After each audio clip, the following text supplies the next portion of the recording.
Semut itu kata Pak Muzamil tadi, sampean lihat, saya sudah pernah cerita di Maia. Kayak semut kayak sing bagian golek pangan. Kui ngumboro intine ana gula apa-apa sing iso dipangan, itu dia nanti misalnya 3 semut. Itu dia mempelajari yang akan dia ambil itu. Butuh semut piro untuk mengangkut semut itu ke sarangnya, ke koryahnya tadi. Nah, selama dia meninggalkan sarang sampai menemukan gula, itu semut meninggalkan jejak. Ya, sehingga ada rute berdasarkan jejak yang ditinggalkan oleh semut tadi untuk supaya petugas atau prajurit yang akan mengambil gula tadi bisa mengetahui jalan. Katakanlah sekarang ketemu gula butuh semut 8. Terus semut 8 wis menuruti jalan yang sudah dikasih kode dan jejak oleh semut ngintai tadi, mencari makan. Begitu sampai di sana semut 8 ini mengangkut gulanya kembali ke sarangnya.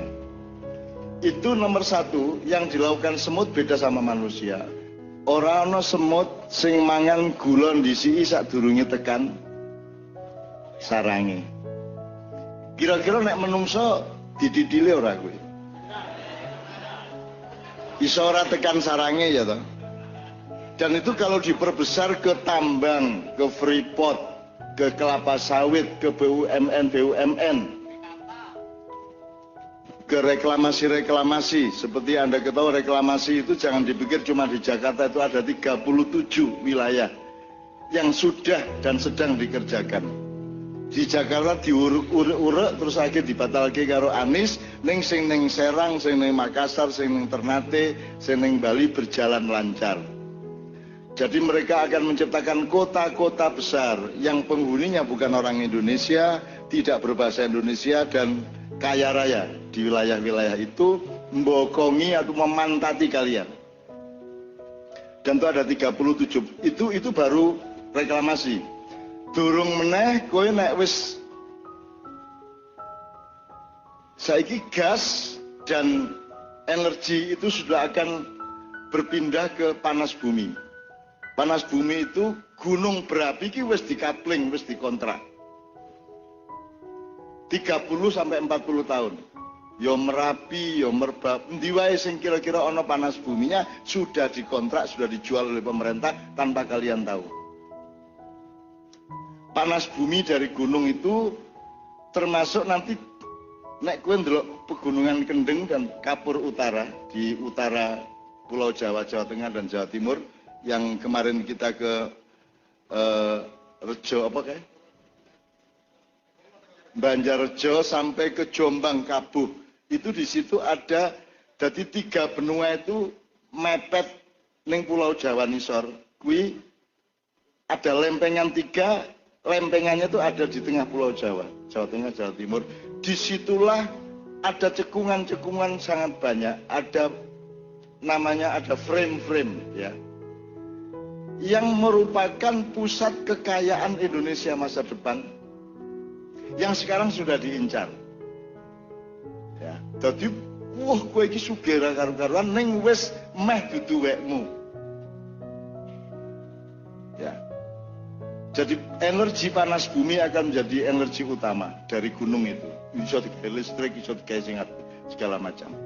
Itu teman sekalian.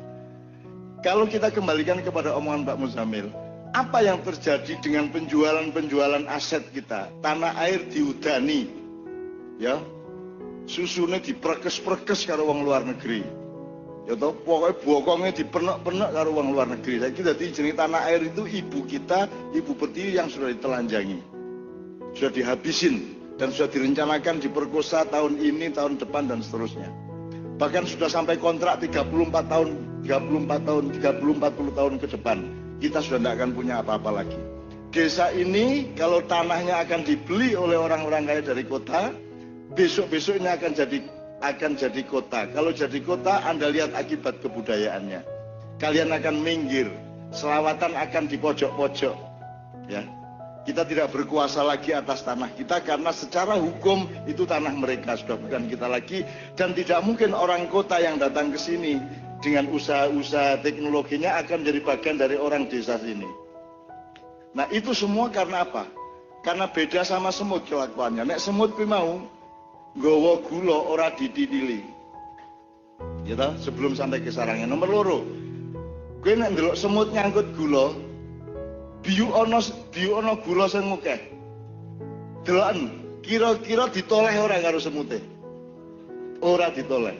Semut itu hanya akan membawa yang dia butuhkan. Ya. Kowe ngerti bedane menungso? Nek menungso ana semut cilik, ana gula cilik ning dalan kok ana gula gede, mesti ditinggal sing cilik golek sing gede. Itulah manusia.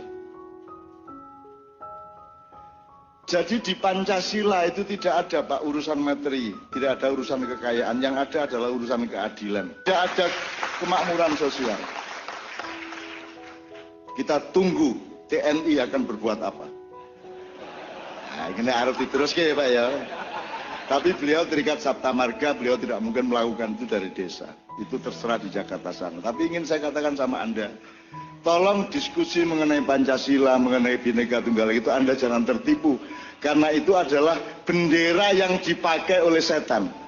Setan nganggo pakaiane malaikat. Makanya iblis asli itu sudah pensiun. Dan jin-jin yang menjadi anak buah iblis, yang berafiliasi kepada iblis, itu bukan jin yang dulu mengabdi kepada Nabi Sulaiman. Itu sudah berhenti pensiun tugasnya sebagai anak buah iblis sejak Nabi Sulaiman meninggal. Dalam keadaan lunglai di singgasananya. Kemudian pensiun mereka itu membuat mereka nangis massal tiap hari. Selawatan nang Kanjeng Nabi kabeh. Ya, tenanan. Jangan dikira Kanjeng Nabi hanya diselawati oleh orang-orang sesudah Rasulullah. Di zaman Nabi Sulaiman sudah ada buku sholawat untuk Rasulullah. Karena mereka tahu Rasulullah adalah Nur Muhammad. Sudah lahir jauh sebelum semuanya lahir. Ya. Jadi dua generasi sesudah Rasulullah, Pak Muzamil bisa menjelaskan secara sejarah. Dua generasi sesudah Rasulullah itu memantapkan pasukan-pasukan iblis, batalion-batalion, kompi-kompi, peleton-peleton iblis untuk tidak lagi menggoda manusia. Dan mereka resmi pensiun, diizinkan atau tidak oleh Allah, ketika di Eropa terjadi apa yang disebut Renaissance. Abad kebangkitan menurut orang Eropa dengan ideologi materialisme, tapi itu adalah abad kehancuran kemanusiaan dan ketuhanan menurut Islam. Jadi saya tidak pernah menyebut itu abad pencerahan, itu adalah abad penggelapan. Sejak itulah resmi pasukan jin yang berafiliasi kepada iblis melakukan pensiun resmi, apalagi di Indonesia tidak ada setan. Karena semua setan putus asa di sini. Karena anggota DPR dan pejabat-pejabat melakukan kebobrokan, korupsi dan kejahatan melebihi saran setan. Sarane setan paling nyolong 1 miliar, iki wis nyolong 3 triliun. Coba piye? Setane ora putus asa. Dan seterusnya dan seterusnya. Saya ingin katakan kepada Anda, yang menghancurkan hidup manusia adalah kerakusan. Maka kalau sampean kaya dengan ingkung, sampean makmur dengan desa sampean, tolong jangan sampai ke garis kerakusan. Segera disodakohkan, segera disosialkan, segera diakhiratkan uangnya itu, supaya menjadi bebarengan kabeh. Itu. Dan di desa ini saya melihat luar biasa bagus, tapi tolong antisipasi ke masa depan. Nah ini yang saya ambil sebagai hikmah dari omongan Pak Muzamil.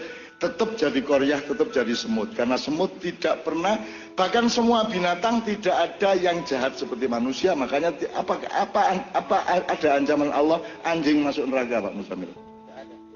Tidak ada. Malah ada anjing masuk surga. Anjing masuk surga, tapi tidak ada anjing masuk neraka. Tidak ada. Gue menungso itu dengan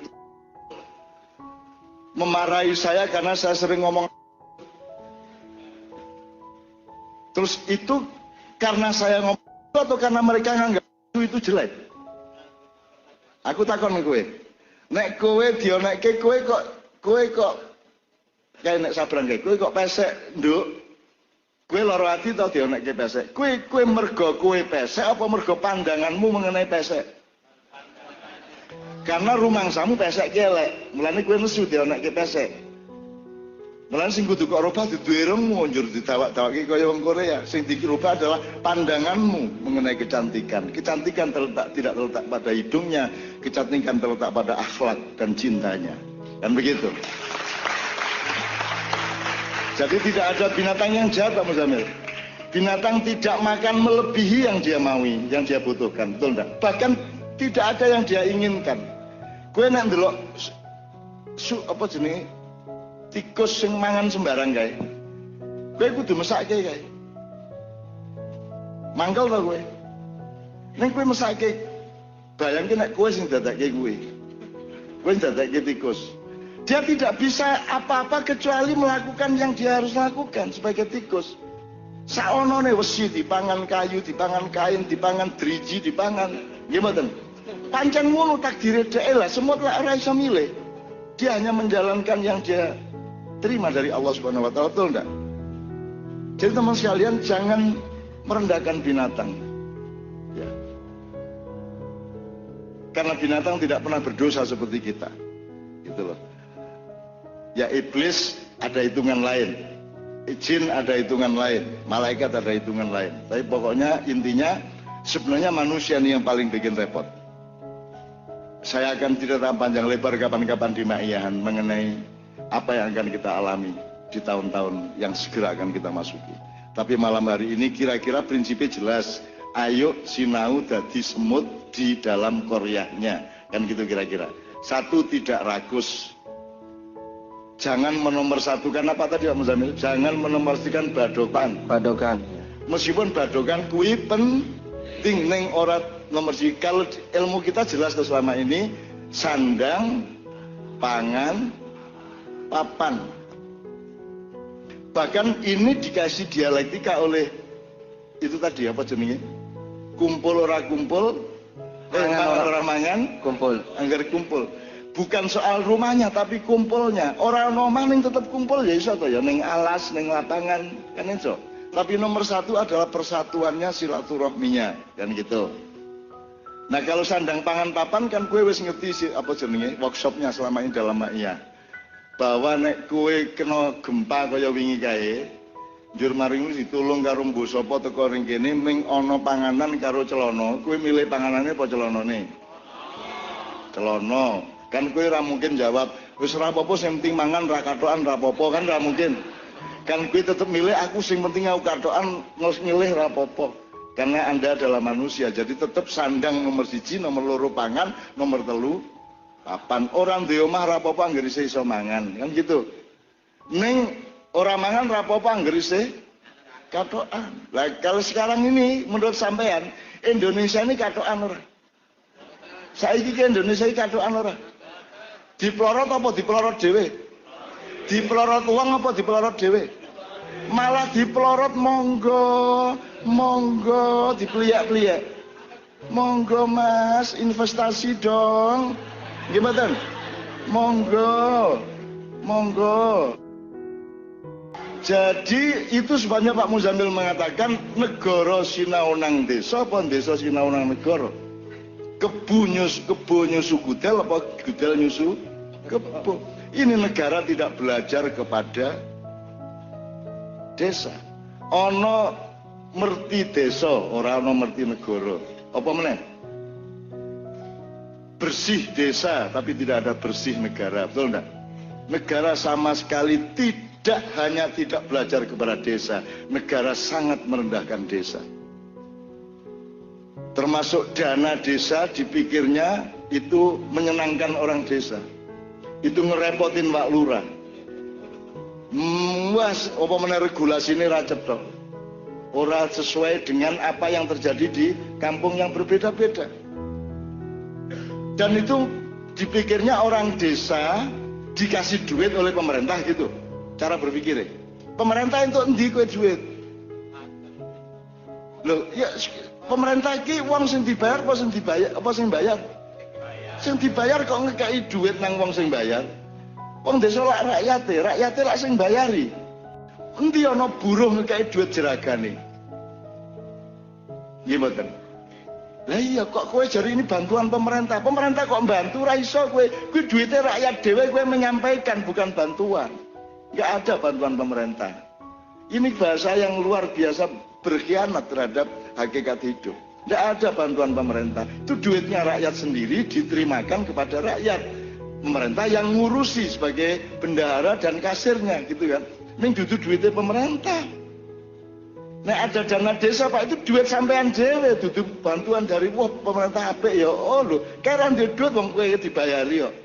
Kan begitu dan seterusnya itu misalnya ya oke, saya tidak akan berpanjang lebar, saya cuma ingin sampean mengerti patraping urip, ngerti patrape Indonesia.